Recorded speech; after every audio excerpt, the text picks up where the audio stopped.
வெற்றி பெற்றால் இளைஞருக்கு இது போட்டியாக இருக்கும் சொல்லிட்டு ஆதரவு பேசியிருக்காரு. அதனால உங்களுக்கு திமுக அழுத்தம் கொடுத்து உங்களுக்கு வாபஸ் பெற வேண்டியிருக்கு அப்படிங்கிறார். இது அதீதமான கற்பனை, ஆதாரமில்லாத கற்பனை, பொருத்தமில்லாத கற்பனை, மொட்டை தலைக்கும் முழங்காலுக்கும் முடிச்சு போடுகிற கற்பனை.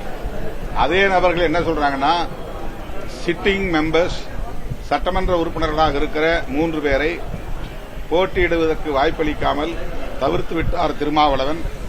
ஏனென்றால் அந்த 3 பேரும் திமுகவுக்கு ஆதரவாக பேசியவர்கள், அதனால் திருமாவளவன் நடவடிக்கை எடுத்து விட்டார் என்று சொல்லுகிறார்கள். அப்படி பார்க்கும்போது திமுக திருமாவளவனுக்கு அழுத்தம் கொடுக்க முடியாது, அவர் சுதந்திரமாக செயல்படுகிறார் என்ற பொருளும் தொனிக்கிறது. அதனால்தான் திமுக ஆதரவாக செயல்பட்டவர்கள், அதனால் திருமாவளவன் எடுத்து விட்டார். அப்படின்னா திருமாவளவன் திமுக அழுத்தத்திற்கு பணிய மாட்டார் என்ற பொருள் இருக்கிறதா இல்லையா? அப்படிப்பட்டவர் அப்புறம் எப்படி வாபஸ் வாங்குறது மட்டும் திமுக அழுத்தத்துக்கு பணிந்து விட்டார்னு வரும்? ரெண்டு முரண்பாடா இருக்குல்ல, கான்ட்ராடிக்ஷனா இருக்குல்ல. அது அவங்களுடைய அரசியலுக்காக பேசுறாங்க.